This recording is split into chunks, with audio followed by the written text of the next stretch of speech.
So, Sandra, you were born in Scotland. Yes. Whereabouts were you born? I was born in Glasgow. In Glasgow? Yep. Can you describe Glasgow?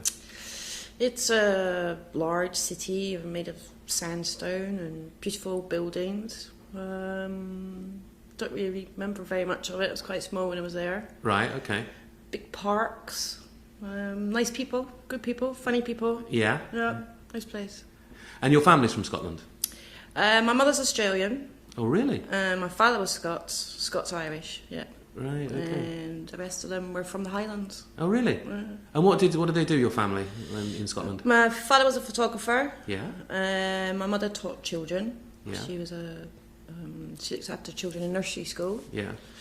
And I guess the most interesting person was my great uncle Jimmy, who was the chef on the Flying Scotsman. Oh, yeah. Oh, can you just describe, what is the Flying Scotsman? Flying Scotsman is a very famous train that runs from London to Glasgow. Yeah. And the Queen would travel on it as well. Yeah. And he was the head chef until he retired. Does it still run today, the Flying Scotsman? I think it probably does, yeah. I'm not sure if the original engine's there, but they have a train called the Flying Scotsman, yeah. Oh, right, okay. So can you describe the landscape in Scotland? Yep, it's diverse. First thing you see when you leave England is the Trossachs, with the dividing hills between England and Scotland. They're beautiful, they're misty, they're old. I think, in fact, the oldest mountains are the Highland Mountains. I think they're one of the oldest mountain ranges in the world. Right, okay. And originally they say Scotland was attached to Africa. I'm not terribly sure. We'll find out. But it's gorgeous, yeah. There's the West Coast and the East Coast, and they're very different. The West Coast's all rugged and very Scottish, full of islands, and has the Atlantic. On the East Coast you have the North Sea, which is a completely different sea. Huge swells, very, very rough. And the interior landscape is, I guess, heavenly in some ways, because there's hardly anyone that lives there. Mm-hmm. And the land is of itself. There's no houses, there's no fences, there's no restrictions where you walk. You have total freedom. Right, okay. And there's something quite sort of, it's a bit like paradise, I think. I'm very tempted to go there myself. So you talked about your family coming from the Highlands. Yes. Can you describe the Highlands? I mean, is that where the Grampians are? Well, no, the Grampians are a little bit further south. The Highlands are really it's the very top of Scotland.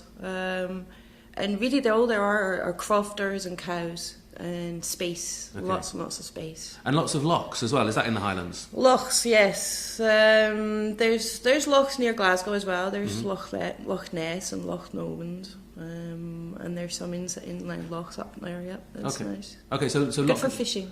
Good for fishing. What sort of fish, particularly? Salmon, particularly, is a corner of Scotland called Speyside, where they make the best whiskey. Right, okay. Which is good whiskey is to do with good water. You have to have fresh spring water for good whiskey. And where you get good whiskey, you get good salmon. Right, okay. They So the work two go together. Yeah. Oh, I didn't know that. So you mentioned salmon and whiskey. Are these two of Scotland's most important exports? I think whiskey is probably one of the best exports, but at the moment, one of their biggest export is actually oil. Right, okay. Which they get from the North Sea, yeah. Right, okay. And going back to the sort of the traditions of Scotland, when I think of Scotland, I think of kilts and haggis. I mean, are these stereotypes and cliches, or do people actually wear kilts? Do people eat haggis in Scotland? For sure.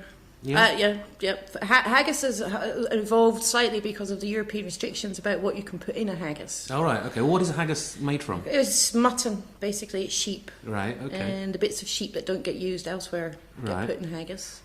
But it's also ceremonial. It was just St Andrew's Day, not that long ago. I think last week was St Andrew's Day. And the haggis is a traditional food. Yeah. They don't have the best diet, the Scots, traditionally. Right, okay. But they do good meat dinners. Yeah. What do you eat with a haggis? Turnips and Yeah. mashed potatoes. Right, okay. It's a winter fodder. Okay.